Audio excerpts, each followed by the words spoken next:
Welcome back to the Football Terrace. It's Straight Facts on a Wednesday. Dan Lawless is here. Judge Mo, a.k.a.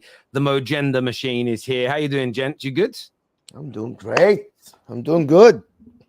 Doing good, man. Everything. Yeah, man. Football world's still spinning. Big story still coming out. Looking forward to diving in, mate. I know. Loads to talk about. And the first one I wanted to start off with, and I'm not even going to give my opinion on it straight away, because I was unaware of this until Mo said it in the group chat. When he said, by the way, viewers, hit like buttons if you haven't done so yet, subscribe, etc. But Mo's telling me Bruno Fernandes wants to leave Man United. What's all this? Yeah, this guy, bro. They're the worst captain ever. Someone told me that Sol Campbell was worse captain than him. And I'm like, listen, I can't remember how Sol Campbell was a captain, to be honest. But I guarantee you that he wasn't as bad as Bruno Fernandes.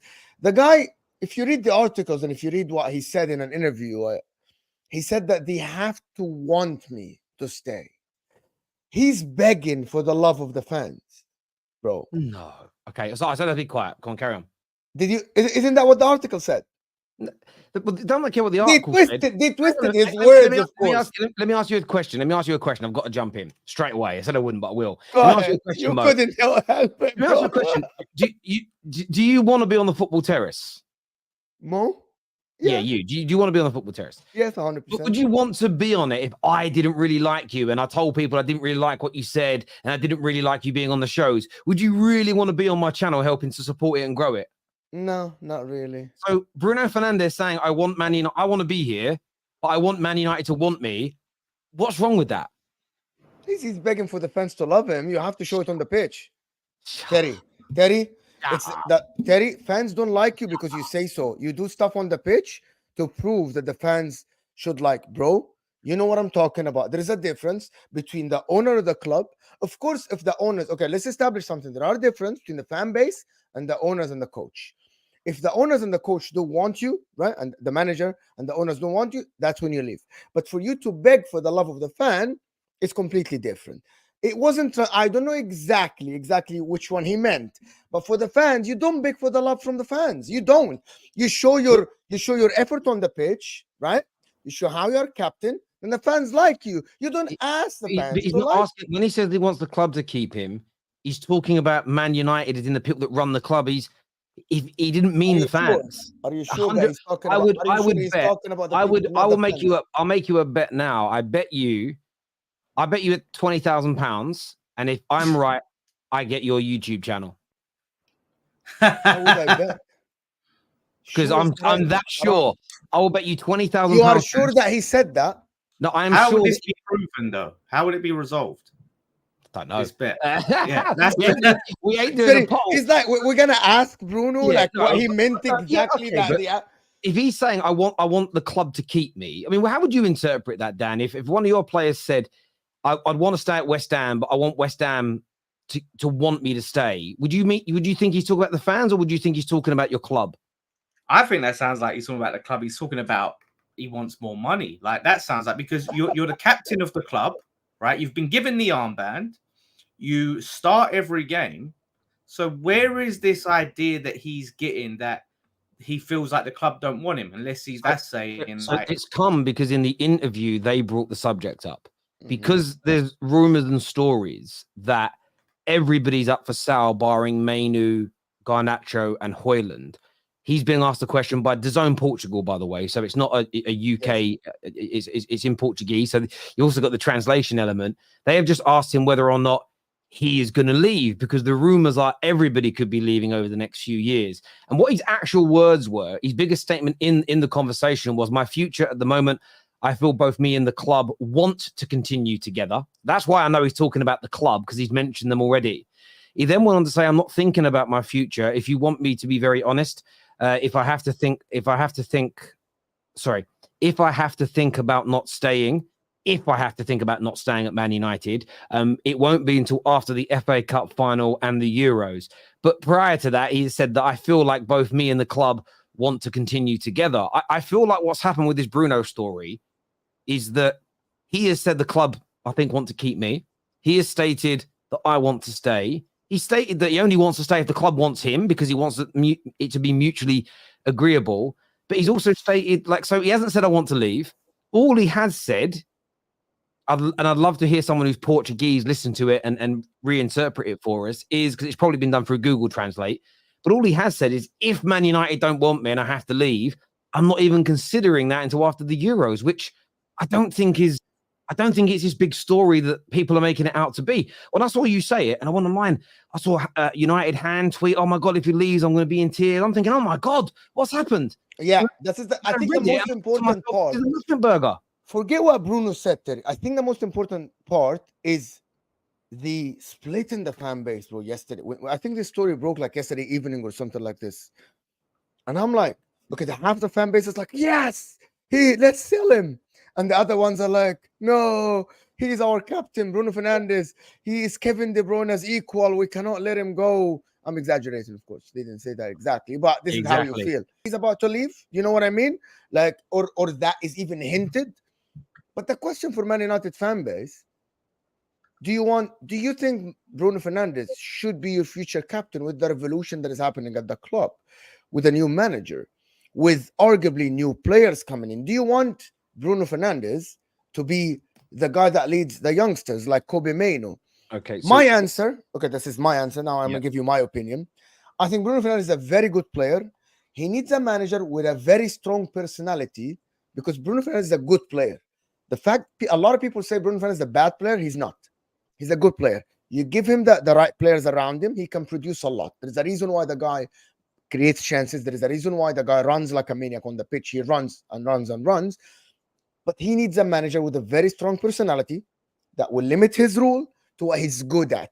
Don't ask him to do stuff that he's not good at, like what Erik ten Hag does. He's a good player. I don't think he should be the captain, which is something I don't know if any other coach can actually strip him of captaincy. But I think Bruno Fernandes is a good player. And I think this notion that Man United needs to completely change every player and only keep these guys, they need to have like 7 new starters next season. I think Chelsea have tried that and it didn't work out. Yeah, again, what you've got to remember is, though, Mo, again, is context. The article hasn't stated that we're going to sell every player. It's that nobody is particularly safe. We are not going to sell a whole squad in the summer and buy a whole new squad. It will be, and this is why when people say, do you want Bruno to continue next year? Bruno is one of the very few players I'm not worried about year one in this rebuild. I don't think he's a toxic personality. Whatever the manager tells him to do, he does. Maybe he does need to go, but there's a lot of people that need to go before him. I think the conversation around Bruno Fernandes is slightly premature in my personal opinion. Stripping him of the captaincy. Let's see what the new manager and the new ownership make of the situation. You know, when Man United won a really good run, I know he wasn't the official captain last year, but when Maguire was out the team and he was wearing the armband and we were like 6 months and it was great, we got to a cup final and won it. Nobody in that 6-month period when Man United were doing well said he was a bad captain. So I sometimes feel like we over-egg certain things. Am I open to Bruno leaving? I've said I'm open for pretty much every player at the club to leave if the new ownership, if the new regime deems it necessary, and I'll advocate it if we then improve over a period of time. But do I think he needs to be one of the first out the door? No. So I'm not worried if he stays in the summer. And I think, you know, it's just something I don't think it's going to make or break our season next year is Bruno leaving the football club. I don't know what Dan makes of it all. Do you think he could be someone, and you're right, I don't think he is. There are a lot of people that could leave, but I feel like if the price is right, and I feel like that's what that statement was saying, like if a good offer come in for Bruno, you're going to listen to it, right? He's sellable for the right price. He's not like one of these players that, no, we must have him. We must build our new projects around him. He is disposable for the right price. But I wonder that if he does stay, and I agree that Man United probably need a better leader to be the captain, is he the sort of player that is going to react poorly if the captaincy is taken from him? Is that going to be a sign of feeling unwanted, unloved? And he reacts badly that way. Oh, that's a good question. I mean, there's been no signs that he would do that in my eyes, personally, watching him on the pitch, but it could be. I also agree with what you've said around every player should be sellable at a certain point, everybody, because I mean, we hear it being said now, so it sounds a little harsh. Oh, the players are going to be off put by that. But that's how Pep works now. Every player at City is sellable for the right price and or at the right time. Under Fergie at Man United, every player was sellable at the right place, at the right price, or at the right time, because the club always has to move on. The biggest mistake I've seen Man United make in the back end of Fergie's career, and we stick with certain players too long. They get past their best, they get a bit older, they lose all their value. You look at the Wayne Rooney situation.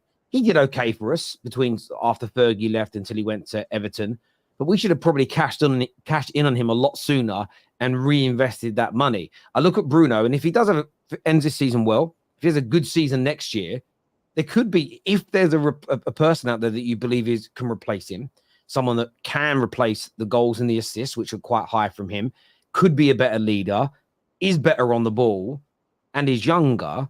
But you know, look, Barcelona are willing to pay 80 million for him still, and he's 30 years old.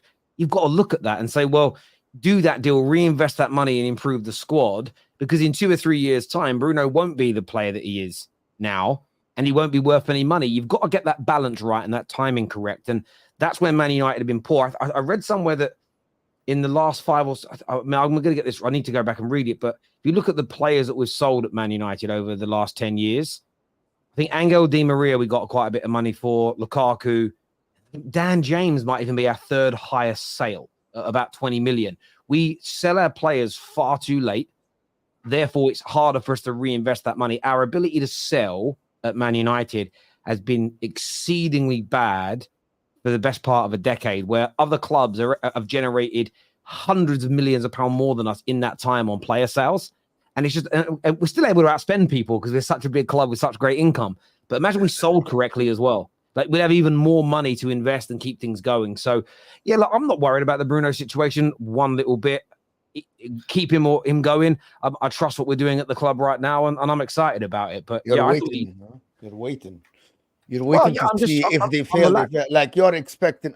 You're giving them the benefit of the doubt that they're gonna run the club well. They're gonna make the right decisions. There is no reason for you to doubt them.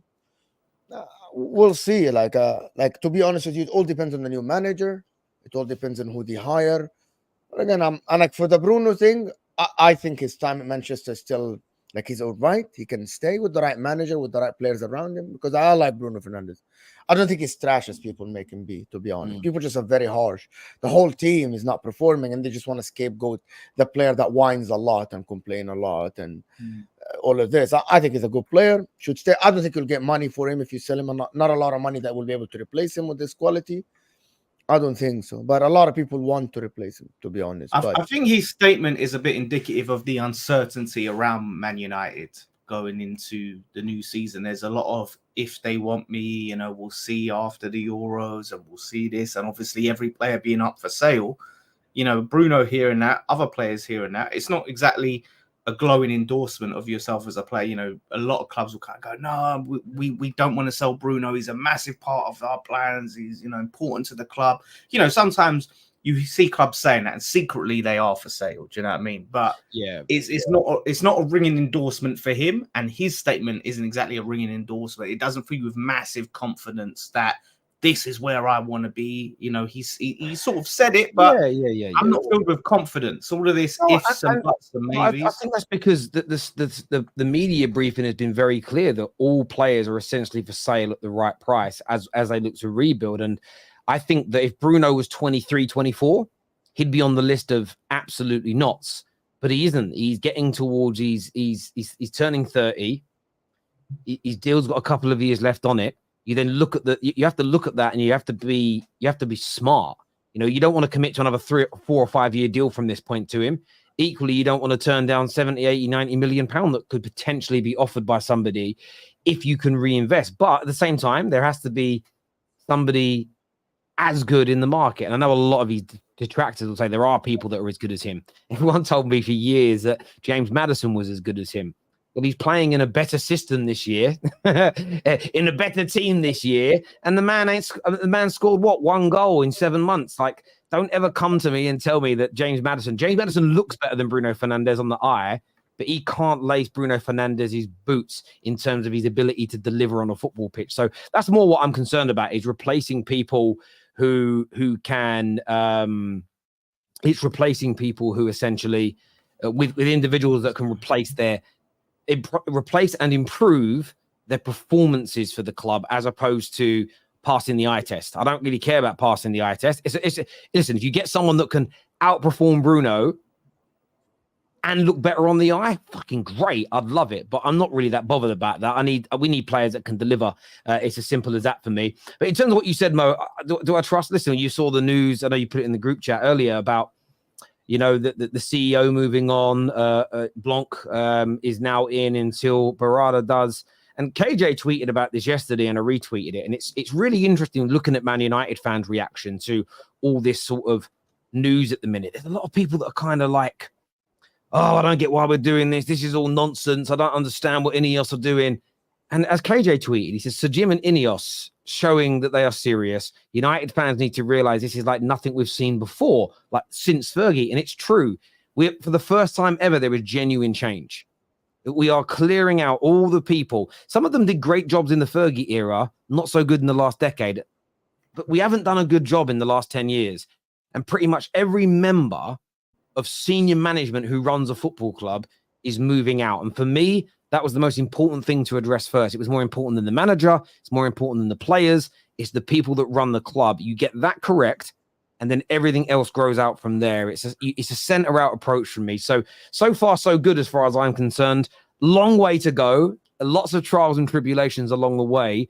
But yeah, as I say, I'm very... Someone here says I'm a GA merchant. What do you mean I'm a GA merchant? It's like, listen, an attacking midfielder's job is to score goals and create. So you can bring me in somebody who's, the passes look better.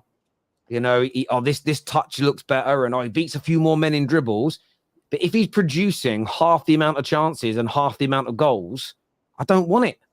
I want someone that's going to be in and around similar levels. I need someone that, by the way, definitely produces more than one goal in 7 months. That is not good enough for an attacking midfield player at the highest level. So you can call it being a GA merchant all you want. I call it being a fan of football and football teams, trying to make your football team the best team, not trying to have the best looking players in it, my friend. So it's not about GA at all. It's about delivery and performance. Because I'll give you an example.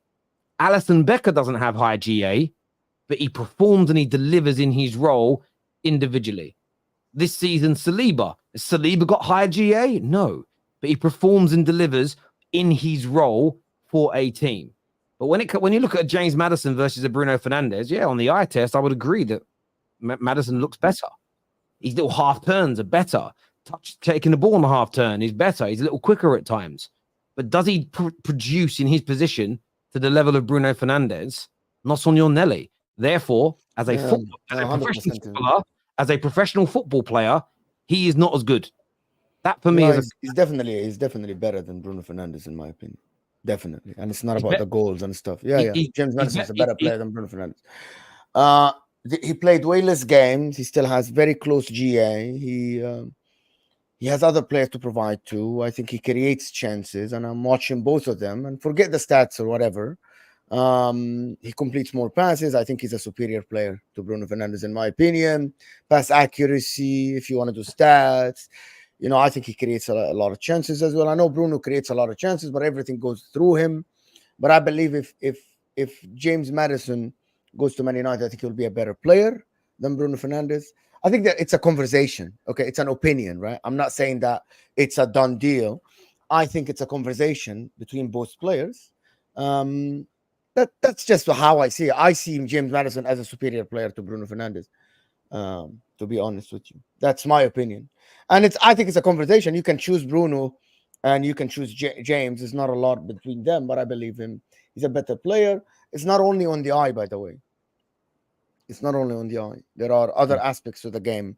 Dribbling, through balls and stuff like this. I think James Maddison is a superior player than Bruno Fernandes. Free kicks as well. That's what I believe. Like I don't co-sign on what Terry said. That's his opinion, but it's his channel. He can say whatever. It's his channel. But this is my opinion, right? A lot of people, oh my God, you guys are Mo is James Maddison lover. He's good though, guys. He's good. When you say they've got similar GA, Maddison has 4 goals to Bruno Fernandes' 15. Maddison doesn't take the penalties as well. 7, but that's his fault. Yeah. because he has better penalty takers. Let me finish speaking. Bruno Fernandes has 11 assists versus 7. Now you're not going to take away penalty goals. Bruno Fernandes being the best penalty taker. By the way, Bruno Fernandes at most clubs would be the best penalty taker. His penalty conversion rate is massively high. There's only a handful of clubs in Europe where he wouldn't be the penalty taker. Bruno being better at penalties than James Maddison. Okay, you can't take that away from Bruno because you just said a minute ago Maddison's a better. No, you can't because you just. I cannot. I said I can't. I can't. Yeah, well, you did when I mentioned the goals because a minute ago you said that Maddison's a better free kick taker. So what I'm going to do is I'm going to remove all the things that Maddison is better than Bruno at, and so you can't include. Can I answer this? If Maddison, if Bruno Fernandes was playing for Spurs, Son would be taking penalties because he's such a better player. No, in terms Bruno of assists, Bruno Fernandes would take the penalties. So that we'll never know. We'll never know. Nonsense. I think we'll never know. We'll never. It's an assumption. What you're saying is an assumption, and what I'm saying is an assumption. We'll never know. Son wasn't the penalty taker when Kane was there, because Kane is even superior, right? And Kane is the captain, and he wants to take all the penalties. And by the way, both have 7 assists in the Premier League, if I'm not mistaken.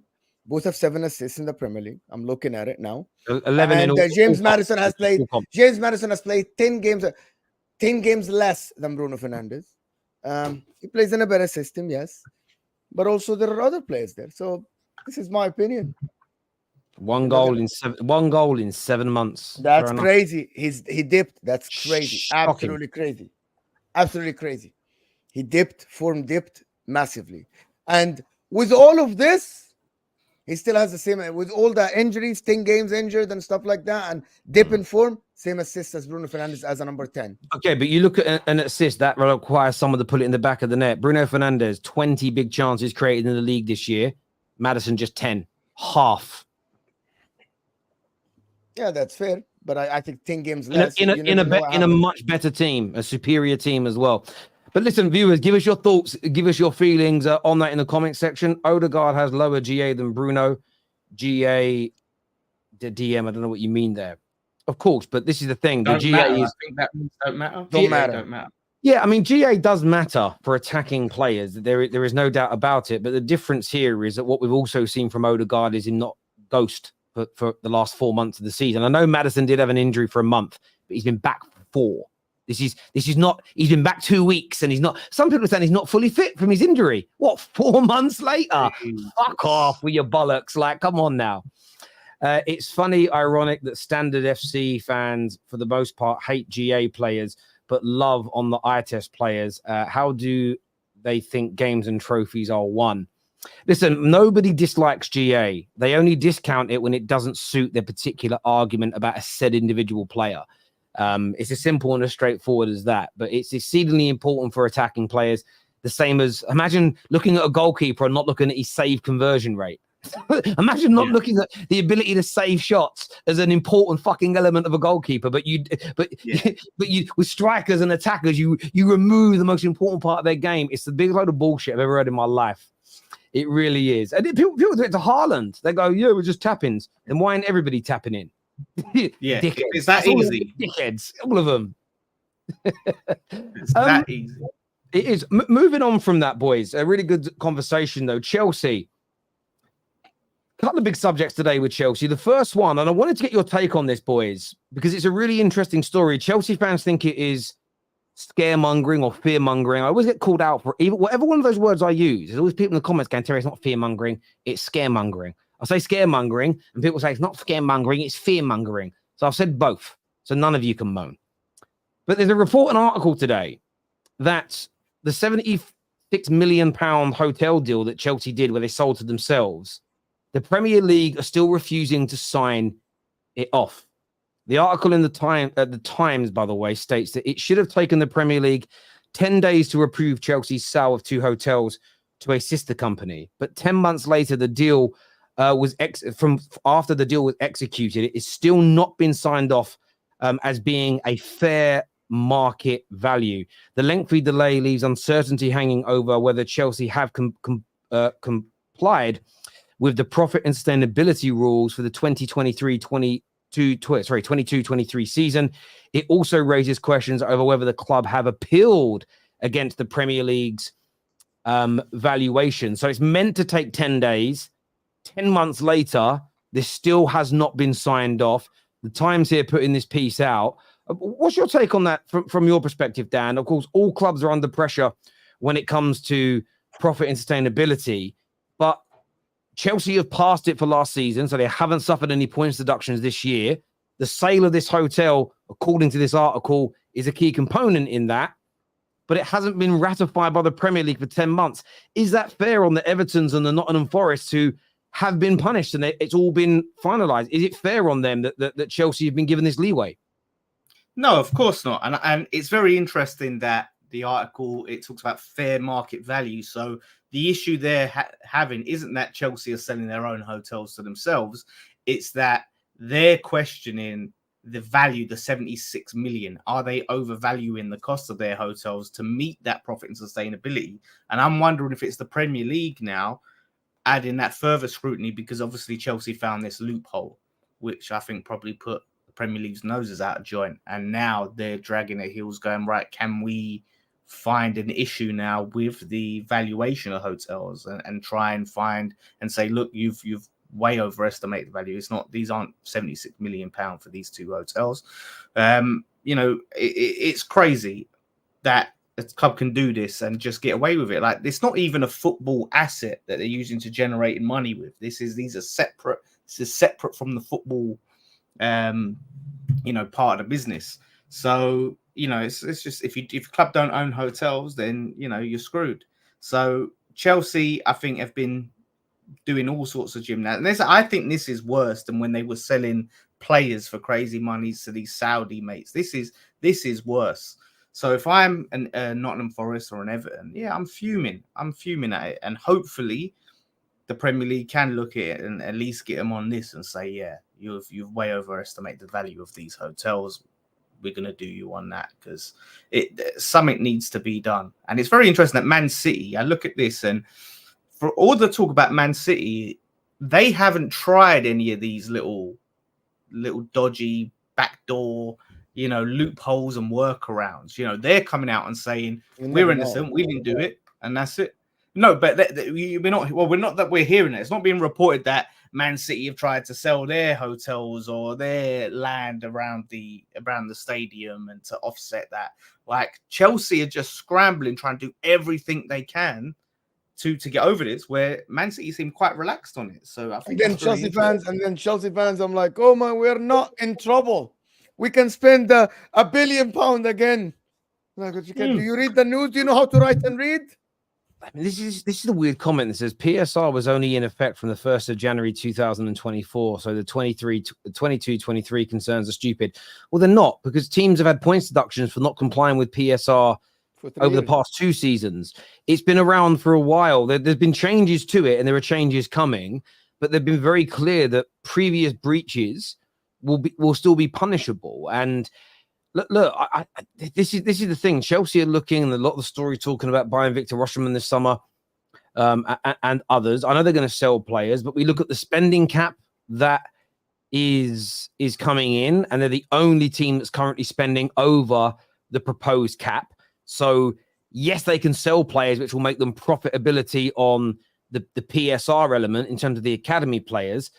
But how much room does that actually give Chelsea to spend, especially if they're going to go after more experienced players whose wages are going to be much higher than the players that are leaving?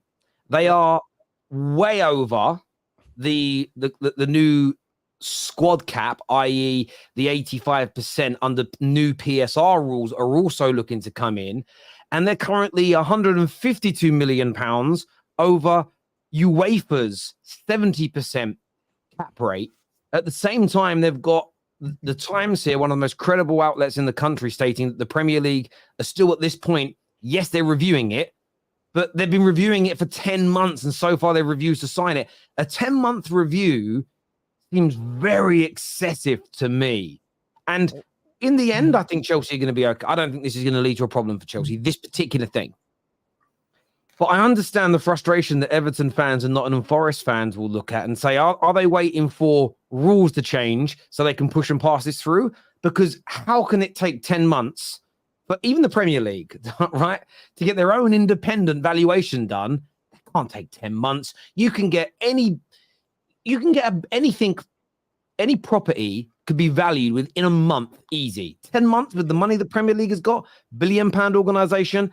Again, Chelsea fans will think this is a dig at them. It isn't. It's about fair play. And you've got other teams that have been punished, had points deductions. You've had teams like Leicester who are about to get promoted, who are then going to be hit with a points deduction from the first game. From the first game. Are you saying the Premier League are giving them leeway, Terry? Is that what you're saying? The Premier League are giving them leeway. We said that many times. Maybe it is. Maybe it is. Maybe it's a case of, you know, I look at it and I don't understand. This isn't a dig at Chelsea. Again, Chelsea fans will take it that way if they're silly.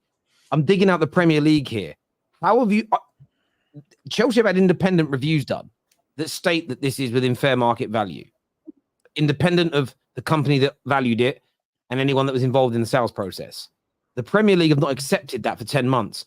So why don't the Premier League just get its own independent review done? If it comes in anywhere between, I don't know, 70 million to 80 million, they can say it's fair market value. What's your conspiracy theory then?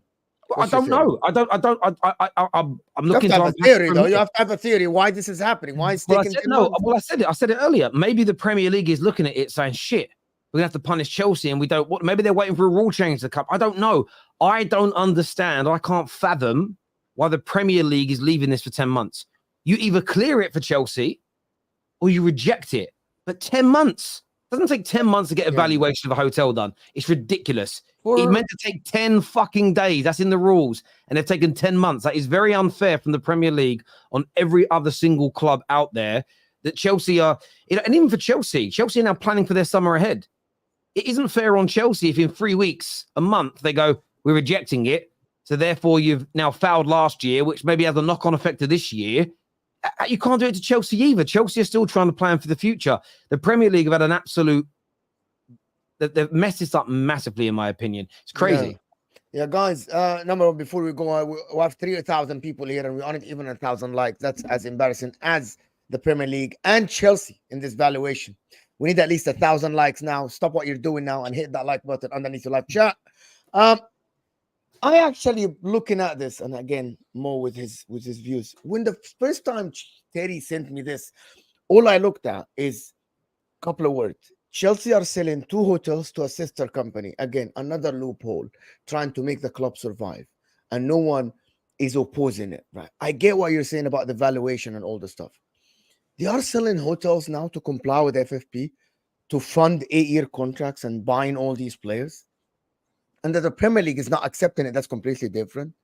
And then when we say that this project of Chelsea is failing, they tell us, no, you don't know. We found loopholes, amortization, whatever thing that they want to say. We're selling hotels to a sister company. Bro, nobody does that. Only you do this. I don't see it in any other club. I don't see someone scraping to sell a hotel to a sister company. And if you know what a sister company, it's a company that is still related to the organization. That's what you're doing. You're selling to your cousin, right? To you survive FFP, right? And nobody's opposing it. And and this is okay. This is fair play. And they tell us, oh, but Chelsea found a loophole. Fair play to them. No, it's not fair play. That's not fair. Forget the Man Cities and the Man United. That's not fair on the others, on the Wolves, on the Brighton, who run their club better. And when Nottingham Forest couldn't run their club, they got punished. And Everton. And then they tell us, why you're against Chelsea. I'm not against Chelsea as a club. I'm against the organization, the people that run your club, the way they are running your club. And look at all of this now. At the end, where are you now? You're sitting 9th in the league. It's not that you're winning the Premier League at the end. If you're doing all of this, and at the end, I'm seeing you winning the Premier League, but you aren't. You aren't winning the Premier League. And you want to get rid of half of them. You're saying Badiashile is not good. Mudryk is not good. Sterling is not good. Right? Jackson is not good. All of these are not good. If you were winning the Premier League, I would sit here and say, you found the loophole, but you're a genius because you're winning something. Sitting freaking 9th. And you guys want to praise your owners? You guys want to praise your owners about this? This is absolute rubbish by Chelsea owners. I know that they are trying to comply with FFP. If Chelsea get punished, I think a lot of people won't do what they do. Someone needs to punish Chelsea. Come on. They need to get punished quickly. The Premier League are reluctant to punish Chelsea, and it's very obvious. They're reluctant to punish them. right? They so quickly to punish Forest and Everton, but because Chelsea are a big club and Chelsea have this pull and has this weight and value in the Premier League, they don't want to punish them. Come on, it's very obvious. Numbers don't lie. Terry shows you every week. Chelsea. What are you? But what are you? Let me stick up for Chelsea here. What are Chelsea being punished for? This hotel, it might be, as you said, it might not be, the valuation might not be right. And if the valuation is not right, they didn't comply with 22-23. Am I wrong? Isn't that what the article said? Well, the Premier League have got to make a decision. I agree. And if Chelsea have broken the rules, and yes, they need to be punished. In terms of the loopholes, Dan, a lot of Chelsea fans celebrate their club finding loopholes, creating loopholes, getting out of problems with loopholes. Do you think that's a good space for Chelsea to be in, that they need loopholes? No, this is the thing, right? I don't understand. Look, I understand why the Chelsea fans in the chat will stick up for their club, but I don't understand the confidence that they have in their ownership, because the way that these owners are moving, having to find all these crazy loopholes, you know, to offset against their crazy spending that hasn't worked out. Mo's just said it there. They're 9th in the league, despite doing all of this gymnastics and doing anything just short of cheating. Obviously, we can't say they've cheated because they've found the loophole. But that doesn't fill me with any confidence if that's my ownership. Because how are they feeling like, you know, we're going in the right direction under Bowley and the Chelsea owners? Like, they know what's best for Chelsea. They're going to take us where we need to go. They are finding loophole after loophole because they know they're way too close, flying way too close to the sun, and they aren't even reaping the success on the pitch. And like Mo said, they've got a bunch of players that they're talking about we need to get rid of. So I don't understand why the Chelsea fans are so relaxed and confident, because even if you don't get all of these charges against you, you don't get points deducted, you're fine.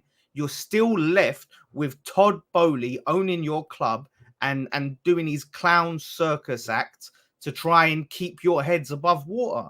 And what's going to happen if he ever just gets bored of it and leaves? I'm sorry, if I'm a Chelsea fan, I'm not. No, but to be honest, I understand why Chelsea fans are like clapping all the time for the owners, because they buy them players, right? What do you want them to do? The only thing that won't change are the owners aren't going to be able to, aren't going to sell the club. They just bought it, right? But Chelsea fans needs to stand up. I agree with you. They can't sell it. I'd swear CB obviously did a lot of research and said they can't sell it until 2032 anyway. They're stuck with it. So you're stuck with these owners. You're stuck with the way they run the club. They're going to try to find more loopholes. I think the Chelsea might drown. I believe so. I think people think Chelsea are bigger than what they actually are in terms of the money and how much they're allowed to spend. But there's a hole there, and they are in that hole, and it keeps getting bigger and bigger, and they can't get out. They might not be able to get out, right? They keep trusting. Oh, we're gonna go to Saudi and sell all our players, and we're gonna make the money up. We're selling Ian Maddison for 55,000 million pounds. We're selling this guy for like 100 million. What if it doesn't happen? What if the Premier League doesn't accept all of this? The thing is there's a really interesting stuff surrounding Chelsea. So I googled it. When can Chelsea's owners sell? According to Sky News, it says Chelsea FC bidders handed demand of guarantee ownership until 2023. There's a few other articles here that state similar. Some people might have a different interpretation, but what CB was telling us, and I'm just quoting CB here, is what's really interesting and was concerning for me from a Chelsea perspective is that they had to spend £1 billion, which they've now done, before they could start taking dividends. They're one of the clubs that's voting in for this spending cap. And although they're sailing close to the wind on the spending cap right now, the likelihood is, if as long as they stay a Premier League team, which they most likely will, TV money revenues are going to continue to grow for all Premier League clubs. Eventually, there'll be 100 million below the cap, 150 million below the cap, maybe 200 million below the cap. That extra money then can't be spent on players in any capacity. But players can't be given more bonuses, nothing. They can spend it on a new stadium, can they, Terry? If they were to build, you can spend it. You can spend it on a new stadium. Okay, so that could be it. But again, which would help because they'd get more people in the ground. You would, but more revenue. It would all lead to more revenue, but you can't spend that on your squad anymore because there's going to be a cap, right? they're a private equity firm who want to get dividends out of this football club. Suddenly, when there's an excess of 100, 200, 300 million pound a year in the club, who do you think's taking that money out? By the way, the Glazers at Man United, we can now see the reason maybe why they've voted against this, by the way, which is Ineos' decision, not the Glazers, which shows they're running the club now, because we want to be able to spend more money on our squad, same as City rejected it. But most other clubs have said, no, we're very happy for it to be capped, because that way there's going to be a lot of excess cash in the future, which they can take. The second element is there's all this development they can start doing around Stamford Bridge, and they've bought land and property which they can start developing. But they can't start developing it, that CB told us, until 2027. And it will complete by 2032, which subsequently is when they can start to sell the damn thing. So when you start looking at more and more of these areas, you go, I'm not saying they're not trying to create a winning team on the pitch. I think they are trying to create that. But I think their primary objective, and my view of Todd Boehly and Clearlake has changed since learning this information, is that their number one priority is to make big profits out of Chelsea. And the problem is when your primary focus is making profits, it can impact you on the football pitch if that isn't your primary target. And yes, at the moment, they're finding these loopholes to ensure the team on the pitch isn't penalized for them trying to grow you financially and take money out of the football club. But if these loopholes dry up, eventually there won't be a loophole. And if they don't get it right on the football pitch, Chelsea is staring down the barrel. And I don't want to see any football club go into administration. I don't really want to see anybody get relegated. I certainly don't want to see the fans have owners that mistreat them so bad they go down the same paths as Rangers or Bournemouths or my brother's club, Leyton Orient. But you know, some of the stuff I've read in the last few weeks, some of the things Chelsea fans have sent me, it's crazy. And some of the Chelsea fans are scared to speak about it. They've come to me, I'll tell you, I'm going to DM it to you because other Chelsea fans, when I've tweeted this stuff, come to me and tell me to stop spreading this news and information. And it's like, as soon as people try and shut you down from talking, they always tells you you're speaking some element of truth. Yeah. Because why shut it down if you're not? So for me, I feel like Chelsea are not, look, they're 2 years in mid-table. The question is, can they afford another season in mid-table?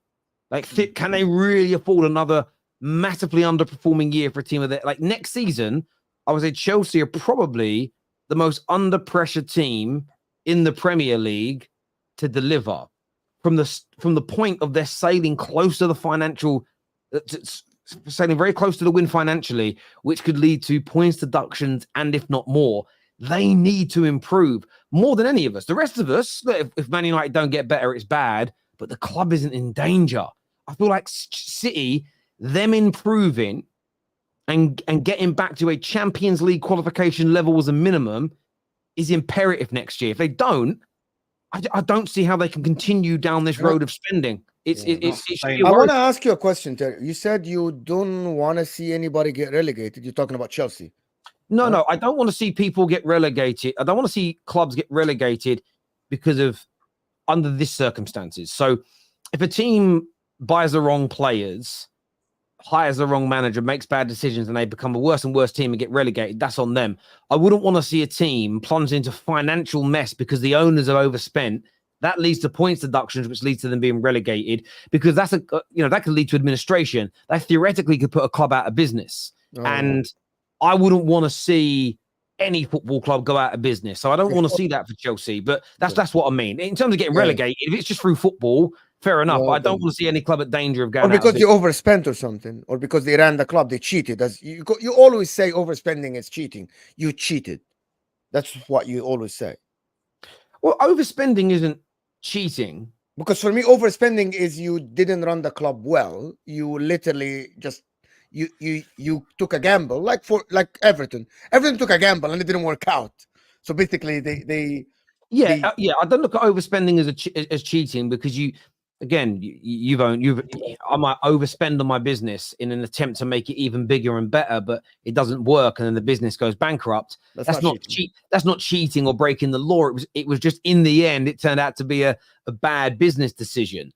So I don't know when it comes to Chelsea that. I mean, but if the Premier League say that you haven't sold that hotel at fair market value, it's been valued here at 45 million. I'm just making that number up. Yeah, that you could argue that's cheating. Okay. The other element, which is still ongoing and being investigated, is them self-reporting themselves for historic financial irregularities for paying for players. So there's lots going on at Chelsea. Aside from this scandal, though, they're linked with a move today. Coming out of all the Italian papers, they're linked to a move to Motta. What do you make of that? Obviously, you probably know a little bit more about him than we do. Yeah, he played for Inter, of course. He's a treble winner with us. Played for PSG. The guy is a revolutionary coach. The guy, number one, he plays 4 in the back. So just because a lot of Premier League fans are so worried about 3 in the back thing from Italy. He's very good in developing players. He made Europe with them. They're actually already in Europe. I think they are going to be in the Champions League next season as well. They're very close to making that theirs. He's a very, very good coach, but he doesn't have a lot of experience. I'm not sure if he's the right coach for Chelsea. I still think that Chelsea need a manager that is going to make men out of these boys. Is he the guy? I don't know. I don't think so. He's still young. They need a manager with a big personality, a Conte, a Mourinho, someone with a big name, someone that will actually coach these kids and teach them how to be men. But tactical wise, he's very good, amazing coach, upcoming manager. Juventus wanted him, but I think he said that he's not going to leave Bologna to go to an Italian team as of now, but he might be approached from outside Italy clubs. He's very good. If Chelsea get him, they'll get rid of Pochettino, of course. I'm not sure if that's the right move for them. I actually don't think. He doesn't have a lot of experience. It might fail completely. I think they need to get someone else than him, someone else that was more experienced than the guy. He doesn't have a lot of experience. Another young manager, and he hasn't won a trophy yet with Bologna. They play exciting football and everything. But again, Chelsea, they are continuing with this youth project even for a coach. So I'm not sure if this is going to work for them.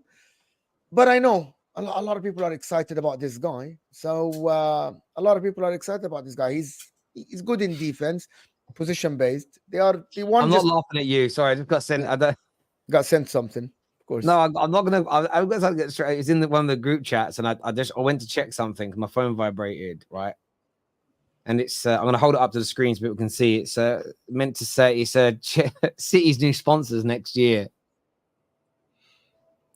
Is it folks? No, that's not real. It's not real. It's not real. Right, Cheetos. Oh, it made me laugh. It made me laugh. Sorry. Back to you. That's all right. That's a better joke than Chelsea, to be honest. It's a better joke. Anyway, so Thiago Motta then.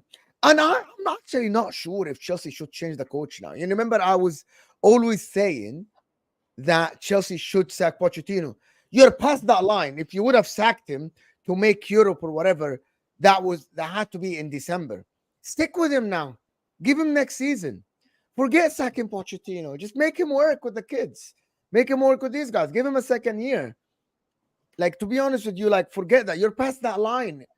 There is no point of changing Pochettino now. I don't know what's the point.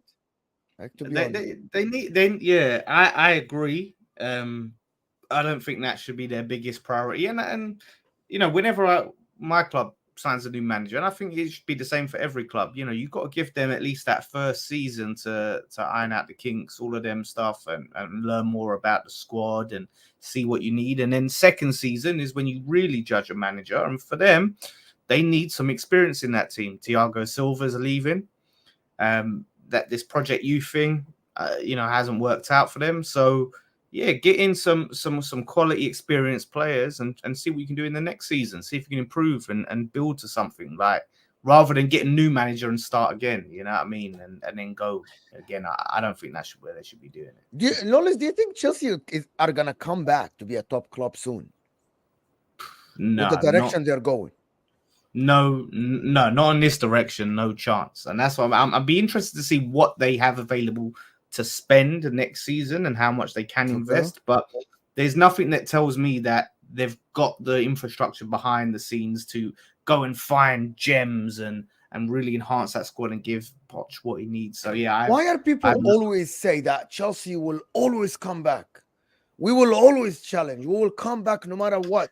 Because that was when they tell me their answer is the money, though. Their answer is always, we have the money. That's fine. But Chelsea fans think that they spend or they have the same revenue as Man United or Man City. but they don't, and they spend a lot of money. And Mm. I actually don't Chelsea think will come. Chelsea will come back if they start being run well. They've been run poorly for the last, isn't just the last 2 years. They weren't run very well in the latter years of Roman. And Chelsea fans, even though they love Roman and they love the club, in their heart of hearts, they will hold their hands up and say they haven't challenged for a Premier League title since 2017. You are getting by the end. You are getting to what 8 years it will be next year. The better part of a decade, they have not challenged for a Premier League. That is the ultimate barometer for where you're at. Yes, they did so well to win the Champions League, and it was an amazing run, and it's huge, right? And they should never play that down, no matter what anybody says. But your barometer is how you compete in your league over that time, and the fact that it's getting towards a decade. Man United now, it's 11 years. Arsenal, they're back competing for one now. They won for 20, but they're back in title races. That you're a good team when you're in title races in the Premier League. If you're consistently in title races in La Liga, Serie A, you're a good team, and that's the barometer really for the top clubs. Chelsea can get back there if they start getting it right from this summer. But if they have another summer where it goes wrong, let's say they spend another 400 million this summer, and they're back in 8th again. The money's their income's going to continue to dwindle. If they've increased their wage bill, at some point they're going to run out of money because they don't earn like Man United, like Real Madrid, like Barcelona. You're talking 200 to 300 million pound of income a year less. It's so important to get it right. And I understand what you're saying about not sacking Poch. What I would say about not sacking him is this is what would worry me if I was a Chelsea fan. They have a good second half. They get battered by Arsenal, and the stories being briefed by the club are his job's at risk. They have a good second half, a very good second half against Villa, and it's, I can see what Poch is doing here. Their next game is against, they play Chelsea. They actually play tomorrow. They play against Tottenham. They beat Tottenham. Poch next season, I can see what he's cooking. Spurs beat them. Man's got to go. And their owners are listening. The fact that you're down to the last 5 games of the season, and depending on a couple of those results, is going to dictate your plan for next year is crazy. Unless it was to lose one of them 7 or 8-0, which you could argue that kind of result constitutes a sacking. If you're going to keep him next year, the message should be win, lose, or draw for these remaining games. We're keeping him. But it appears to be whatever way the wind is blowing, the owners are going to go. And that should be a concern. That's what tells me Chelsea might not come back. And then when I said that tells me, like because we're sitting here, you guys are doing, both of you are doing if they get it right this summer. Okay, do you see the indications? We're going to say the same. We're going to ask the same question. Do you guys see an indication of Chelsea getting it right? No, yes or no? No. That's it. And I see a lot More of them. likely than not, they won't get it right. More unless there's an overhaul in the boardroom, right? Unless there's an overhaul, unless they get the right people. What are the indications for Chelsea fans that you guys, this time is going to be the right one? Well, you're still in the same hole financially. You're still up and down in terms of the manager. You still don't know who you're going to sign. You still didn't make up your mind about who's staying and who's leaving the club. So why am I going to sit here and just assume? Listen, I can sit here and take the easy option and tell you, Chelsea are a big club. They're coming back. But I see no indication of that. So I have to speak on it. That's my job.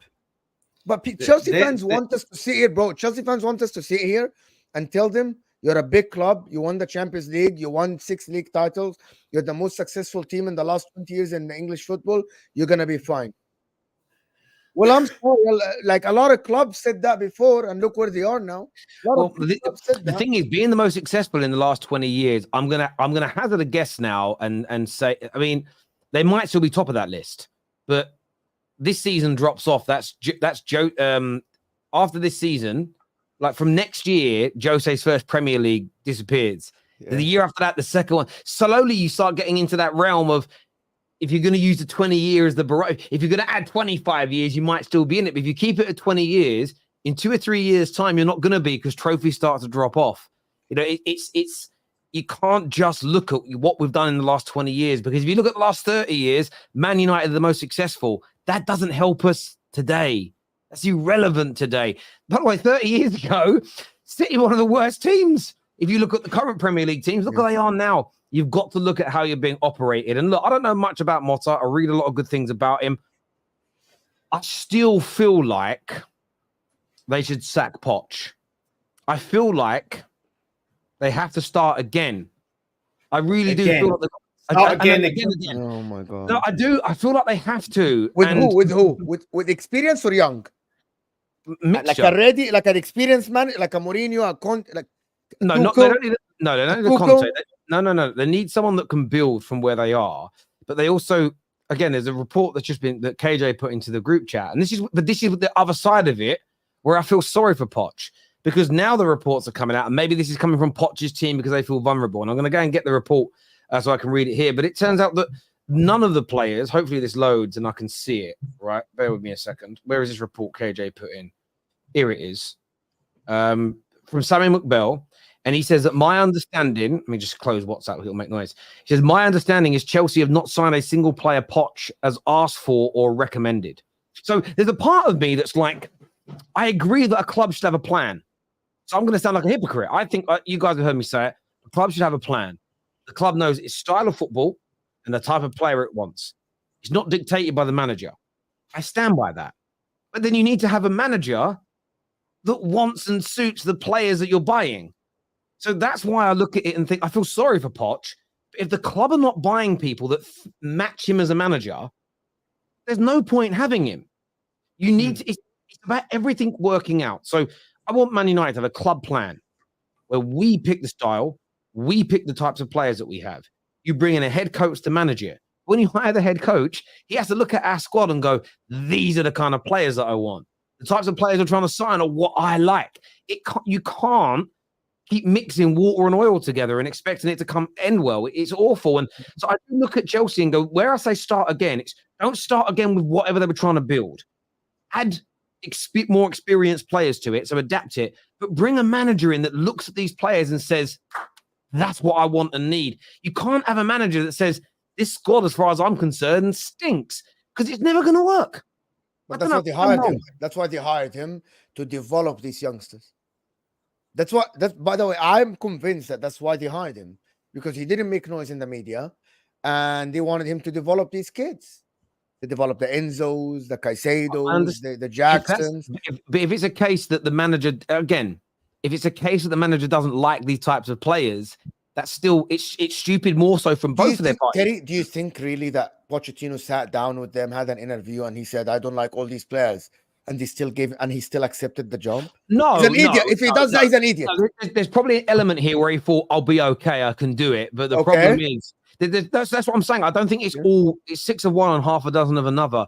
But what I am seeing here, imagine you're doing like speed dating, right? And you're sitting down chatting to someone you're interested in.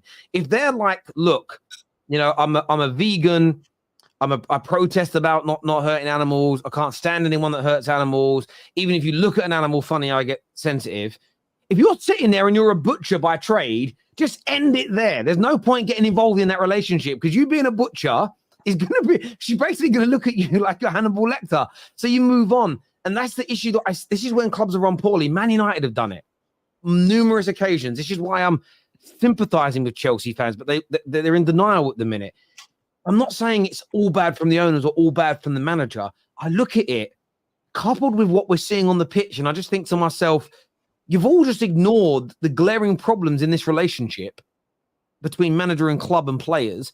You've thrown them all together, and look where you are mid-table. You need a manager that looks at this group, wants 2 or 3 more additional experienced players in summer, but goes, yes, I'm over. The fact that Poch is leaking this information, it's bad news. It's bad news. Yeah, bro. This is. Listen, I don't feel sorry for the majority of the Chelsea fan base. I feel sorry for only the real ones that see the problems. The other ones that banter us all the time and cuss us and don't like us because we tell them the truth. I don't feel sorry for you people. I'm the one who says that. I actually don't, bro. In the summer I was Chelsea fan, enemy number 1. I was in the top 6 and told them, for the good of football, your project have to fail. And they're like, why? I'm like, your project have to fail because you spent a lot of money for no reason, right? But anyway, in my opinion, I never disliked Chelsea. I always liked Chelsea because when Mourinho joined them, I always liked them, right? In 2004. But the way they are run now and the way they buy players and the way the project is going, it's ridiculous, to be honest. And Listen, this Pochettino thing is strange because even Terry, and I guarantee you, even Terry, even though you think that they should sack Poch, you aren't 100% sure. You're like, no, I'm not. The reason why I'm not is because, no one is sure about like the reason Man United fans. They're like, we need Ten Hag out for even if you talk about Chelsea. Like, so I'm sure about again. This is what I want to say. I wasn't sure about sacking any other manager other than Ten Hag. Ten Hag supporters go, I can't believe you'd say that. The reason I wasn't sure before is because I didn't like how we were being run. I didn't like the squad. There was multiple problems. So I never felt that sacking the manager would really fix us. Now that we're clearing everything out and starting again, I'm very sure this time around. But I wanted to ask Dan a question. Chelsea fans in our group chats, Chelsea fans that come on our shows, they still sort of talk about their team as though they're a player or two away from returning back to title races. Do you see that? Do you feel that there is a lot of delusion amongst some Chelsea fans that they're a stone's throw away from being brilliant again? The question froze Dan. I think he froze Dan. I think Dan is frozen. Do you see that, Mo? I'll go to Dan when he comes back. I don't. There's a lot of work that needs to be done about like they need to add a lot of 3-4 players. But Dan, go ahead. You were frozen. We didn't hear you. Yeah. No, massive delusion. I'm seeing from a lot of Chelsea fans that I speak to, because I think they're just thinking, we'll get rid of like Gallagher and we'll swap him for like a quality player. And it's like, no, you are Cole Palmer FC right now. You are so far away from getting back to where you were. So yeah, massive delusion, massive copium. And that's what I'm saying. I think that just a new manager isn't going to be able to come in and go, yes, this is the team that I need to work with. This is the team for me, because I just think it's a mishmash team of no real identity. So, yeah, and it's just going to take a lot of time and effort to redo that. Doesn't mean that they're doomed, but I don't think they're going to get back there in a season or two, unless they just, I don't know, they get lucky and sign a player that just sparks them and links up with Palmer and carries them through. Related to Gallagher thing, I actually said something. A lot of people thought it's outrageous for me to say that, but I actually think that Chelsea can benefit more from Gallagher than Enzo Fernandez. If you're going to sell one of the two, sell Enzo and keep Gallagher, in my opinion. And there's an explanation for it. And it's not just me saying stuff like this. The problem with Enzo Fernandez is that he's someone that you need to build around. And you have too many good players like Caicedo and Palmer for them to service Enzo to work. Where Conor Gallagher can stay and you can use him. Any coach can use Conor Gallagher. You can run around, interceptions, tackles, and stuff like this. But Enzo Fernandez, you need to build around him. So this is why I'm saying that the project was mishmashed together, as Dan literally said. Put this player in together. Enzo's good. Get him. Get Caicedo. Get this. Get that. Without actually looking at what the squad needs. Like I was listening the other day to one of the credible guys, the journalist in Sidlo in Spain. And Sidlo said that he was looked at, Jackson, as a left winger, found himself in a striker position at Chelsea, asked to score goals every game. But the guy was never that at Villarreal. This is how it's mishmashed together. You know what I mean? As of now, Cole Palmer, they don't know if he should be a right winger or a number 10. Like Madueke plays good game, one game bad, one good game. The problem is they say next season we'll have Lavia, Caicedo, and Enzo as a midfield. That's a good midfield. I'm going to ask you one question. Isn't this the same problem? Lack of experience in the middle? Isn't the same problem? But you know what's really interesting? But you know what's really interesting? I agree with, I don't think Gallagher is a better football player than Enzo Fernandez. Never said that, by the way. I never said that. I know you didn't. Caicedo stays because of what he does in a role. And I think he's actually been quite good recently. Lavia is an interesting one because he's been broken all year. But if he's fully fit, he comes into that midfield. What do you do with Enzo? Because Chelsea fans have said to us all year, and this is where I want Chelsea fans to be intellectually honest. He can't play in the 10, Terry. He's not a 10. He's not a 10. He's not a 10. He's not a 10. He can't play in the 10. He's not a 10. He's never been a 10. You can't play him there. So when Lavia's back, where does he go? With Gallagher can go into the 10 role. He can go a bit deeper. He's not as good as Enzo. But sometimes you need those types of players in your squad. Chelsea through and through. doesn't want to be on the bench, but would probably quite happily be a squad player for 2, 3, 4, 5 years. Where with Enzo, if you've got a situation, genuinely, if you've got a genuine situation where Enzo's on the bench, that's going to be a bigger problem for Chelsea. Yeah. So, but this shows how much of a mess they're in. Yeah, I said Hang on a minute. Oh. The reason they're looking to sell Gallagher over anyone else is because they need the 100% profit for the FFP PSR problems. And this is when you look at a club, and as much as Loophole FC is great, the fact of selling players that are needed, they may not be your best technicians, but they're needed in your squad, that could lead to more problems. So look, Enzo Fernandez, I'm not saying he's a bad footballer. I'm not saying he's a trash footballer, but Chelsea fans, he's fans have told us he can't play in the 10 role. So if Lavia is fully fit and playing, and Caicedo is fully fit and playing, where's Enzo going to go? Because they've all told me as well that those two are better than him at their respective roles. So Enzo's not going to be a bench player at £100 million. You are better off. I think you're right. They need to get money off the guy, bro. Play Cole Palmer, Lavia, and Caicedo, and get Gallagher off the bench when you need to defend. What is so hard about that? That's a good midfield. I think Chelsea fans want to be, and I'm talking to Chelsea fans now. You guys want to be right so much that you're actually deluding yourself. Enzo is a good player. And I actually said that Enzo have some abilities like Pirlo in terms of like ball distribution. But you gotta remember that Pirlo was built around him. Gattuso and Ambrosini and these guys played for Pirlo, and even at Juventus with the Vidal and stuff, they built around Pirlo to show his abilities. You aren't gonna do this at Chelsea because you have way better players than the guy. Way better players than the guy. You guys are deluded, Chelsea fans. You guys want to be right because you guys defended Enzo so much. Enzo isn't a bad player. He is not. He just doesn't suit your team unless you build around him. And you guys don't want to do that because Cole Palmer is not going to work around Enzo. Or Caicedo isn't going to work around Enzo. It's not going to work. Caicedo is not going to be the Gattuso for Enzo. He's not going to run around trying to get Enzo the ball. Caicedo himself is a very good player. Why do people not understand this? But anyway, it's a mess. It's a mess, bro. We're going to go to some super chats here. First one says, Poch refused to, before the end of the season. Why he complained? Refused what? I don't know what you mean, JJ. You'd have to make that make more sense, bro. Manager has one free season at small clubs like West Ham. It's what's been said there. No, well, it depends. If you want a project, and apparently that's what Chelsea fans wanted was a project, then yeah. If you wanted to go back to your Roman days of win now, then no. But you wanted a project, apparently. That's why a project will never work at Chelsea because their fans don't have the patience for one. Chelsea's project was going to foul from the start when you hand the keys to Brighton's sporting directors and not the experienced directors who built the team that won the league. There's something about the way they, again, I don't necessarily agree with that per se. See, my view is this. I think they've brought in people with good pedigrees and good backgrounds. But I believe Clearlake and Todd Bowley are running the club. I know that officially they've stepped back from football operations, but I still think they're doing it. I would love to.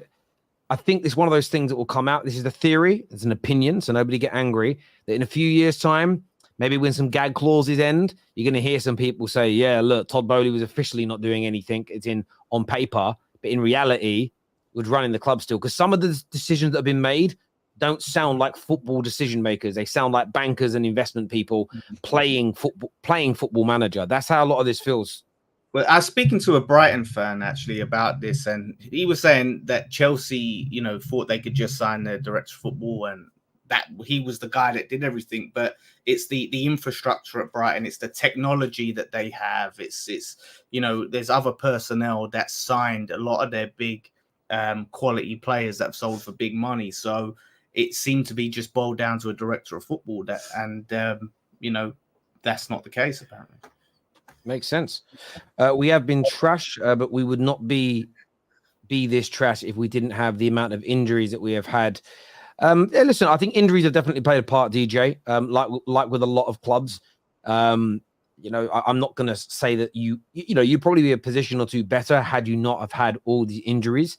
So there's something to be said about that. But as a club, I mean, are these injuries bad luck? Is it how you're training? Is it the medical team? Because when I look at my club, Man United, we've had as many, if not more. And I look at a lot of it is how poorly we've now got like Rashford and Lissandro training again. Now I look at Lissandro and I'm thinking, right, we've got about a month until the FA Cup final. Our job is to get Lissandro Martinez fit for that. I wouldn't be surprised if Monday my manager starts Lissandro from the start and plays him and he has a breakdown in a game or two. It's about how you manage players and look after them as well. And it's not as if this season's a blip and they were up there last season. Last season they had a bad season. This is true. Poch will never have his first team because he said injuries. He injures them in training and they get out. 13 injuries. Same with Spurs and PSG when he was there. Well, if he always has big injury problems and records, then you look at the manager and that's a real point. Yeah. So I'd have to look into that. Chelsea technically didn't vote for the spending cap, Terry. They just didn't choose to vote against it. Yeah, they abstained. Interesting. Probably the smartest thing they could do. Yeah, can't take dividends or sell the club for 10 years. Gav, I have read that, but I need to speak to CB to provide me with the information of where he got it from, because his view is there's a clause within the paperwork that states that once they've spent £1 billion, which they've now done via loans, they can start taking it. So I'd need to read it and digest it, but I get what you're saying, Gav. Everton need to grind out monopoly money like Chelsea. This is back to our conversation. It said Bruno is a quality player. He does have annoying pitch antics, but he's a great player. I'd have him at Chelsea for experience for sure. Yeah, I think it'll be good at Chelsea, to be honest, with these kids. I think it'll be all right. There we go. I wanted to chat about Arsenal for a minute here. Firstly, and did you see what Declan Rice said today? I did. Well, I see it because you sent it. That's how I see it. Yeah, I sent it to you guys. I thought it was really interesting that what Declan Rice said, because City fans all year have tried to say Rice didn't reject us. Turns out he did, according to Rice. And Rice has basically said that he preferred the project to Arsenal and the role that he would have within the project. So not saying he didn't say that Arsenal will be more successful. He said, I liked my role within the project to Arsenal more. That's why I rejected Manchester City for Arsenal. Do you boys think he's made the right choice, though, turning down City to play for Arsenal? Well, if it's about enjoyment and the role that he wants to play on the pitch, then yeah, if that's more important to him than trophies, then he's made the right choice. Because look, at the end of the day, you got to enjoy your football. You got to enjoy where you play. I had Chelsea fans for years saying, "Oh yeah, Declan Rice is going to come to us and he's going to play centre back." And I told them, Declan Rice will never come to you to play centre back. He will never. I remember those conversations. Yeah. I said he don't want to. He don't want to play centre back. He wants to play in the midfield. That's what he wants to get. He doesn't even want to be a DM. Dean Jones told us for years he wants to get further forward. Yeah. That's what he was doing. Like towards the last couple of years while he was at West Ham, he was focusing on trying to get forward more. And there was a big conversation about how Souček suffered because he had to step back, and that's why his goals were drying up, because he had to cover for Rice getting forward so much. So. Yeah, like that is a massive motivation for Rice. And if Arsenal were going to give him that and say, yeah, we're going to give you the free reign to go forward and try and score more goals and things like that. Yeah, I can see that being a factor. If that's more important to him than trophies, then yeah, he's made the right decision because they're giving him that free reign. Why do you keep saying that? Why do you keep saying more important than trophies? Why you always put that caveat in because trophies... He's got more chance of because you're telling us that you don't think Arsenal will win trophies. No, I'm not saying Arsenal won't win. You just said that. No. What I'm saying is that if he chose Man City, he has a hell of a lot more chance of winning trophies. Like if your basis is I'm going to choose a club to win trophies, my option is Man City or Arsenal. Who are you choosing? You're choosing Man City. If it comes down to just trophies, okay, what if Pep Guardiola leaves next season? But Declan Rice is 24. Okay, Declan Rice is 24 years old. I hear what you're saying. So it all depends on Pep if he's staying or not, right? This Pep thing. We all know. Okay, we all think that when Pep leaves, it's not going to be the same. Pep is the only manager in the more recent history that will guarantee you that you're going to be, even when you're bad season, you're favorites to win the league that you're in, right? That doesn't happen often. Look at Liverpool now. Jurgen Klopp is leaving. They're saying they're going to challenge for top 4. So you're assuming that Pep Guardiola would stay. If the reports are right and Pep Guardiola there are conflicting reports. If he leaves in 2025, that means Declan Rice would have played with him 2 years. They already lost the Champions League this season. They can end up with 1 cup. Arsenal still can win the league. They're not favorites, right? But next season, Arsenal go again. And if Pep leaves after this, Arsenal are more stable. Am I wrong? No, but this is the thing on the Pep. First of all, there's been reports about Pep leaving for years. Oh, next season's his last season. He's still here, and then years later, he's still here.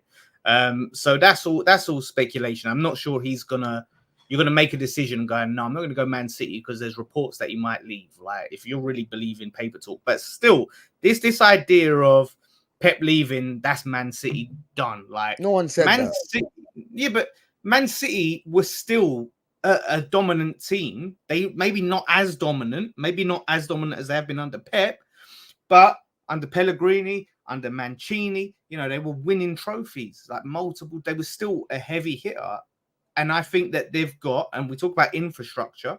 Let's just discount. We don't know what's going to happen with all the charges, right? But infrastructure-wise, everything on the surface, they're a well-run club. They've got good infrastructure. From 2008 to 2017, Dan. 18, I'm sorry. From 2008 to 2018. Okay. They won 3 league titles. Okay, let's go to 2017 before Pep. They won 2 league titles. 2008, since the takeover, they won 2 league titles. They're successful. They won some cups, but they won 2 league titles.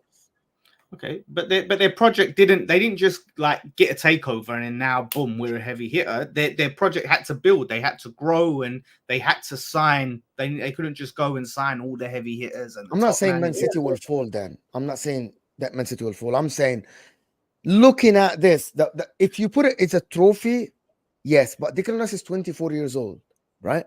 He can stay in Arsenal for like 7 years or something like this.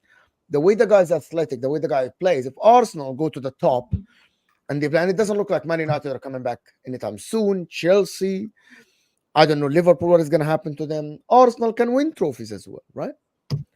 Yeah, but guys, I think listen, I love what you guys are talking about. I think it's this way. I think the role within the team's important. Maybe he was told by Man City, you're going to be, back up to Rodri at DM, and you'll play this role every now and then. And Rice was like, well, actually, Arsenal offered me the role I want on a more regular basis, and that is far more appealing to me. At the same time, there's a calculated risk that he's taken. And I think he believes that Arsenal can go on to win the major trophies. But there's a much less of a guarantee than at Man City. But if Declan Rice is one of the lead men, one of the leaders that does win in the Prem this season, or does win in the Premier League next year, does win Arsenal their first Champions League, does win them a couple of Premier Leagues and some other trophies, maybe Declan Rice views it as, from a legacy point of view, being involved in that Arsenal team could propel him to a different level of greatness, to joining an already great team where he's fighting up against multiple other legends for his sort of own legacy to kind of stand out. And I think it's an element of that. And it's a calculated risk because Arsenal may go on to win none of those major trophies, and you do a little bit of a Harry Kane. Harry Kane, I think, stayed at Spurs when he did, because each time he signed a new deal, it was thought, based on the manager they had or where they were in the league, that they could go on. And I can totally understand why in the earlier days he thought, if I stay here and I'm like the top goal scorer in a Spurs title winning or a Spurs Champions League winning team, that's huge. That's massive. That's such an achievement to go and do. But it didn't work out. So I don't think it's a disrespect to Man City. I just think that I think it's about winning trophies. I think it's about legacy. But I think Declan Rice is playing a little bit more of a, he's going for, not going for broke, but he's going on, when you bet on the Grand National, okay, you got the 2 or 3 favorites and nearly always win. But he's going for a little bit of I'm not going to go for 100 to 1 horse, but I want to go for a little 12 to 1 horse each way, at the opportunity of maybe winning a bit bigger, winning in a way that stands out a little bit more. And I think I kind of like that bravery. I think there's an element of that I like that. I think it shows that he believes in himself and he believes in the team that he's joining. But there's also that risk there that it could go wrong, where if he joined City, it'd probably be, Arsenal wouldn't have been as good this year. It'd probably be a Premier League winner. He'd probably be an FA Cup winner. But would he be the main man? Would he be one of the main men? Would he be one of the standout stars? I don't know if he would be. And I think that's what he's gone for here. But it is it is a calculated risk, and I quite like it. I like what Terry said, and I want to add to it. In the beginning of the season, I said he's crazy to reject Man City and go to Arsenal, right? But in hindsight now, him being in contention for player of the season, I never thought that Declan Rice has that. He bet on himself. The guy took the bet on himself to be one of the main people in the Premier League. And as Terry said, if the guy went to Man City, he'll be just one of the guys. There'll be Rodri, Foden, KDB, Haaland, this and that above him. At the current moment, he's the main man in a club, right, that is challenging for the Premier League. He bet on it. I didn't know that Declan Rice has it in him to be that brilliant of a player, to be arguably now, and I said it, he's the most consistent player in the Premier League this season. He deserves Player of the Year for me already. In my opinion, by the way, he deserves Player of the Year already. West Ham, born and well, not born and bred, but pretty much. By the way, much. for the people that say Rodri, for the people that say Rodri, people that say Rodri and not Rodri, I'm not comparing him to Rodri's career or what Rodri did last season. Rodri is one of the best DMs I've seen in my life. But I'm talking about this season.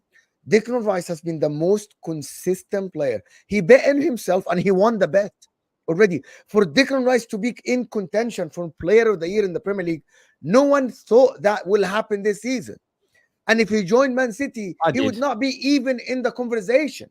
I thought he could do it though, and I always praised him. I watched him at West Ham, and I just saw such a good player. And I used to get so perplexed every weekend when I'm driving rated English tax. That's all I ever heard from people. And Declan Rice has proven so many people wrong this year. And I mean, look, he's not doing it at my club, which is gutting.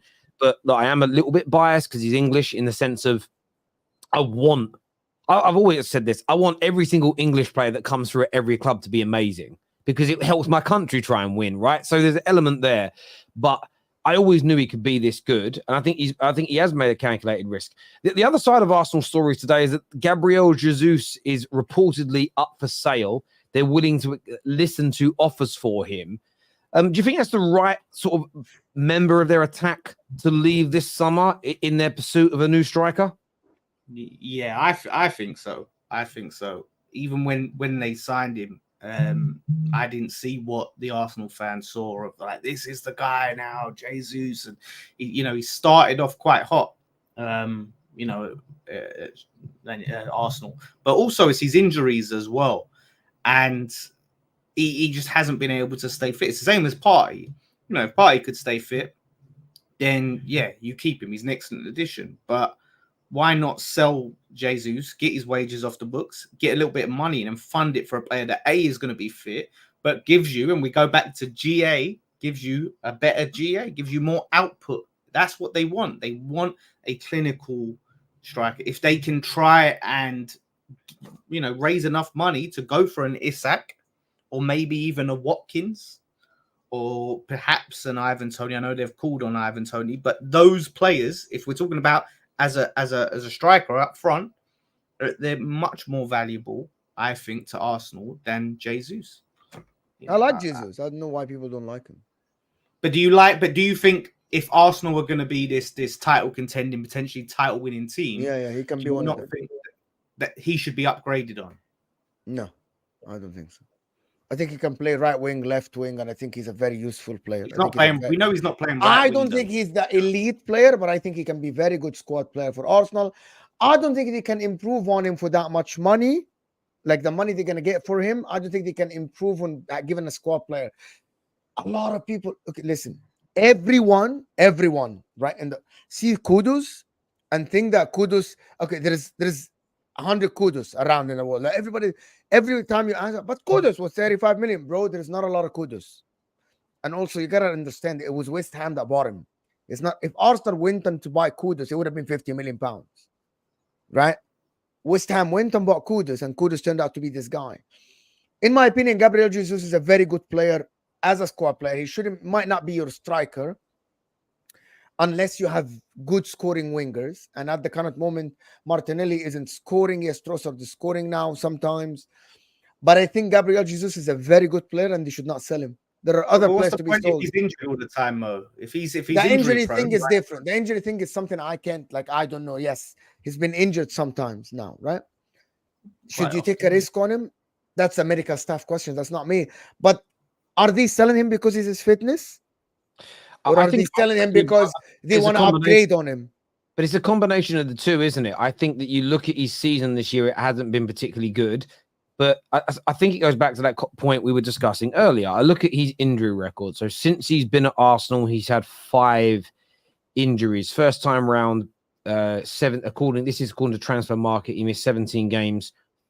That was only 1 injury last year, but he missed 17 games. This season, he had a knee injury where he missed 4 games, then a hamstring injury where he missed 6, then another knee injury where he missed 1, then another knee injury where he missed 5, and then it's about not being particularly fit. But you look at him, his contract runs out in 2027, so you've got a lot of time left on that, 3 years, and he's 27 years of age. You have to look at it and say, right, in another couple of years, he's in his late 20s. Maybe the injury problems have got worse, and there's barely any time left on his contract. You could possibly still cash in and get good money for him now. Okay. And this is where I think it comes down to making good business decisions that help your football team. You have to look at it and say, is he going to have another injury-plagued season where, I forgot how many games I said that he missed this season, but if you add it all up together, he played 24 games. So he's missed 16 games this year, which has been a good third of the season. If he misses a third of the season next year with the wages you're paying him, if you can go out and get somebody like an Isak, if you can go and get a Eucharist who comes in that are more prolific players, younger. The Isak injuries, you could argue they both have them, but Gyökeres, who seems to be high up on their list, or an Ivan Toney that's available, maybe for 30 or 40 million they're talking about now. I think they'll miss Gabriel Jesus when he's at his best because he's excellent, but availability is so key. And having and I think having somebody that is more prolific. I think, again, a little gamble they took on Gabriel Jesus was, could he be more prolific if he was the main number 9? And the answer is, when you factor in his injuries, which are part of the game, no, he can't. We gave him a chance. Arsenal can't afford to make the mistakes of yesteryear. Let's give Nicholas Bentner another year. Let's give Shamak another year. I don't remember a lot of their other strikers. Give Sonogo another chance. It'll be okay this time. Give another year. They've given him a new contract. Yeah, but exactly. They can't keep making those mistakes. You've got to, when you're at the top, and I know that, well, they're not quite one of the top of the league right now. They're not winning the league. But when you're one of the top teams, you have to keep being ruthless. And if Eucharist can come in and score an extra 15 to 20 goals, I mean, they're already the top goal scoring team in the Prem. If you could add a striker in who can add an extra, not take goals away from people, but can help the team score an extra 10, 15, 20 goals in a season, that might be an extra 5 or 6, 7 points. That might be the difference between narrowly being knocked out by Bayern Munich and going through. So I think this is where Chelsea, I know that there's I think they just have to be ruthless here, Arsenal, and look at the situation financially as much as anything else. And this is probably the best time to sell him. You leave it another season, it's a gamble. You leave it another year and he spends a lot of this season out injured again. No one's paying decent money for him. I think you could probably still pick up. What do they pay for him? Let's have a little look here. I'm not too sure what they pay. I mean, his market value is 70 million euros is his market value. They bought him for 52 million euros. Yeah, 40 odd. They could probably pick up 30 plus million pound for him still. And I know people are saying here, like, sell Nketiah first. Nketiah should also go. That for me is, he should also go this summer as well. 100%. This is the point, Jesus. Why don't I call you Jesus? Terry. This is the point, Terry. You can call me Jesus. I won't mind. It's the beard. But yeah, no. But this is the point, and it kind of brings me back to your point on Bruno, right? You said there are many other players that need to be sold before Bruno. There are many other players that need to be sold before Jesus. But this is the similar issue. You're in a bigger issue. Is not all of those players are sellable because there's no one that's really going to pay the money for them, like Nketiah. I don't think there's going to be a bunch of clubs lining up to sign Nketiah on the wages that he's on and for the money that they'll probably want him for. Whereas Jesus, like Bruno, if you need to raise money, are assets that you could generate money. There are a lot of players like Man United. I don't think you're going to be able to sell. No, Luke Shaw's and players like that, I don't think you're going to sell. Same with this. And with Arsenal, with some of these fringe players, the players that the Arsenal fans are like, this player needs to go. He adds no value to Arsenal. I think are going to be the ones that they struggle to sell. But Jesus, where you think, do you know what? If we keep him, he is kind of an asset and he can contribute when he's here. But we can get some money for him. You know what I mean? So Nketiah, good luck trying to sell him. Yeah, because for the money that they'll get, they're never going to be able to replace. I bet West Ham signing Nketiah. I bet your club gets him. I bet West Ham signing him. Would you like? We had West Ham. Would you like Nketiah instead of Antonio? I like Antonio. That's it's I like Antonio, but Antonio, if it is an upgrade on Antonio for where Antonio is now, but I wouldn't pay whatever Arsenal wanted for him with English tax and all that. If I'm Arsenal, I'd sell Eddie Nketiah and Gabriel Jesus, and I'd go after an Isak or a Euclid and then try and get someone like an Elise. If you had Elise and Euclid or Elise and as Isak to that front line with Nketiah and Jesus leaving, suddenly again it's just got deeper, stronger, faster, more dangerous. And listen, rivals will hate hearing it, but they do that, they're just going to get scarier. They're going to be more scarier. Yeah. Oh, more scary. It's going to be more scary, bro. Yeah, they're getting scary. It's going to be a couple of videos a day instead of one. You know, one for Alicia, one of Isak. Yeah, you know shitting myself. Be bro, shitting myself. Literally, bro. But Arsenal, to be honest, like if they win the league this season, I said it, they will have a better head start than Man City before the market, and people don't like that, but that's true. That's better what? Okay, so if Arsenal win the league this season, if Man City drop points and Arsenal win the league, at that day, Arsenal has a better start than Man City. Now they're going both to the transfer market, right? Oh, right? Next season. Okay. Yeah, I don't know who Man City are gonna pick up. They're saying Guimaraes, Paqueta, whatever. But I think at that point in time, Arsenal need to get the market right because they have a head start ahead of Man City. Next season. It's gonna be a very interesting summer. Super chat here. First one says, Terry, sadly his knee is gone. There's a pre-World Cup, Jesus was fire. He's scheduled for another surgery in the summer. Probably keyhole surgery, but yeah, it looks mangled. With the second star are in and now as big as Milan. No, because Milan have 7 Champions Leagues and we have 3 only. But we have more league titles than them. We're in the same place as Man United and Liverpool. Who's bigger, Man United or Liverpool? Man United. Okay, why you're bigger? Because I'm biased. Eddie should be the first attacker out. I hear you, Tevin. Rice winning 1 Premier League at Arsenal is greater than 5 at City. Now, I'm not going to go that far. That's too far. I'm talking about his legacy in the game as opposed to 1 versus 5 trophies. I think there's a nuance and a difference in that personally. This doesn't make sense. Stop chatting. I think it means Waz blood. Yeah, but when you spell blood like that, it's meant to be BLUD, not blood as in actual blood. Thank you, bro. But there we go. I would much rather Eze over Elise, 100%. Either one. Eze is not a winger. Yeah, they're both excellent players, though. I like. I would take Elise. I think I'd have Elise over Eze personally. Yeah. Eze have had his problems, and Eze's older, bro. I think he's had quite a few injuries. Yeah, Eze as well. Yeah, so. Eze's 27 or something. Elise is younger. Is Eze 20? He can't be 27. Jeez, no way. 26, 27. I'm sure. I thought he was like 24. 20. He turns 26 in the summer. You are right. Yeah. People think Eze is like a youngster. He's not. Yeah, he's been there a while. Now I like Elise. I mean, right wing as well. Challenge Saka. I'd like him at Man United personally. I'd like Man United to go and get Elise this summer. I don't think we could, but I mean, our right-hand side needs to be improved. We might raise some money, though. I hope that Sancho balls out tonight. I hope he makes a final. I hope he wins the damn thing because it will help us, hat-trick in the final or something.